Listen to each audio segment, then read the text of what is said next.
Hello friends, मैं सुनील को स्वागत करता हूं आज की वीडियो में। आज मैं आपको ओ लेवल जिसके दूसरा पेपर होता है वेब डिजाइन का, उसका वेब डिजाइन का पहला चैप्टर पढ़ाने जा रहा हूं, जिसका नाम है, पहले चैप्टर का नाम है इंट्रोडक्शन टू वेब डिजाइन। जी आपका मॉडल M2R5 का पहला चैप्टर है, जिसका नाम है इंट्रोडक्शन टू वेब डिजाइन। इसे मैं आपको पहला लेक्चर देने जा रहा हूँ, बिल्कुल स्टार्टिंग से पूरा पढ़ाने जा रहा हूँ, तो आप वीडियो को बिना स्किप किए पूरा देखें। आप भी ओ लेवल करते हैं तो ये वीडियो आपके लिए बहुत ही ज़्यादा जरूरी होने वाला है, क्योंकि यदि आपका बेस ही मजबूत नहीं होगा तो आपको काफ़ी दिक्कत हो सकती है, क्योंकि स्टार्टिंग ही यहीं से होती है वेब डिजाइन की। वही वेब डिजाइन एक ऐसा टॉपिक है जो आपको पढ़ना बहुत जरूरी होता है। इसका पेपर 100 नंबर का होता है और 100 नंबर का प्रैक्टिकल होता है। तो चलते हैं, सबसे पहले क्या हेडिंग है इसकी। तो पहले चैप्टर का नाम है इंट्रोडक्शन टू वेब डिजाइन। चलते हैं सबसे पहले वेब डिजाइन। आखिर वेब डिजाइन क्या होती है? जब सामान्य सूचनाओं को इंटरनेट पर डिजाइन किया जाता है तो उसे वेब डिजाइन कहते हैं। अर्थात कहने का मतलब ये है, जब कोई भी सूचना हो उसे आप इंटरनेट पर डिजाइन करते हैं तो उस डिजाइन को वेब डिजाइन कहते हैं। मीन्स कहने का मतलब ये है, जब आप इंटरनेट पर आप कोई भी कोड करेंगे, जैसा कि आगे मैं बताऊंगा कि कोडिंग कैसे की जाती है, इसी के आगे अगले लेक्चर में मैं आपको बताऊंगा कोडिंग कैसे की जाती है। जब आप कोडिंग करते हैं इंटरनेट पर तो आपकी वो कोडिंग सामान्य सूचना को इंटरनेट पर डिजाइन करना ही वेब डिजाइन कहलाता है। उसके बाद है वेब पेज। इंटरनेट पर सामान्य सूचनाओं को डिस्प्ले करना वेब पेज कहलाता है। मीन्स अर्थात कहने का मतलब ये है, जो आपकी सामान्य सूचनाएं होती हैं उसको इंटरनेट पर डिस्प्ले करना वेब पेज कहलाता है। उसके बाद आता है आपका वेबसाइट।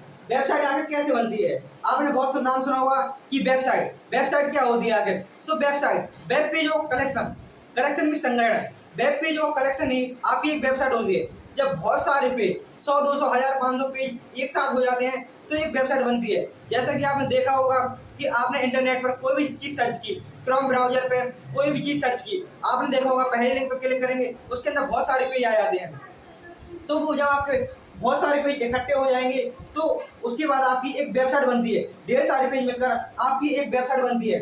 उसके बाद आता है होम पेज।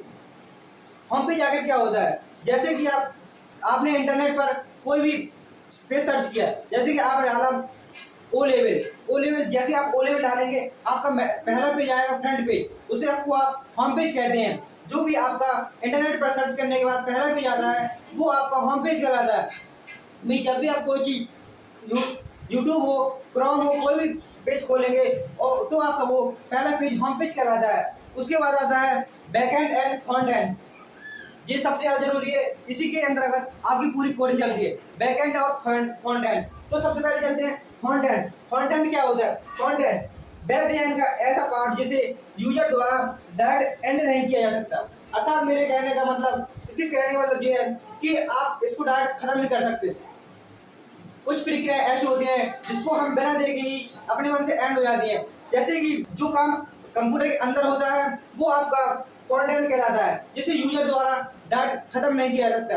और जो आपका बैक एंड होता है वेब डिजाइन का ऐसा पार्ट जिसे यूजर द्वारा डायरेक्ट एंड किया जा सकता है, वो आपका बैक एंड कहलाता है। मीन्स कहने का मतलब ये है, जब आप कोडिंग करेंगे स्टार्टिंग से आप HTML शुरू करेंगे और आपका रूट टैग HTML ही एंड होता है, तो आप जो डिस्प्ले में देखेगा आपको वो आपका बैक एंड हो जाएगा। आप अपना कार्य पूरा कर देंगे। जैसे कि आप कोई कोडिंग कर रहे हैं, आपने HTML हेड टाइटल बॉडी से पूरा प्रोग्राम लिखा तो आपका वो बैक एंड में जाएगा, जिसे आप स्टार्ट खुद करेंगे और आप ही इसको एंड कर देंगे। जो आपकी बाद की प्रक्रिया होगी वो फ्रंट एंड के अंदर होती है। अर्थात आपने बैक एंड के जरिए आपने पूरा प्रोग्राम लिख लिया, आपको शो हो रहा है तो आपने शो किया, आपने ये पूरा रन किया, तो आपने जो रन स्टार्ट बटन दबाया, जैसे रन बटन दबाया है, उसके बाद जो प्रक्रिया होती है वो फ्रंट एंड के अंदर होती है। आपने रन बटन दबा दिया, उसके बाद जो भी कार्य होगा वो फ्रंट एंड के अंदर जाएगा। तो इसमें यही होता है कि बैक एंड यूजर द्वारा डायरेक्ट एंड किया जा सकता है, लेकिन फ्रंट एंड को यूजर द्वारा डायरेक्ट एंड नहीं किया जा सकता।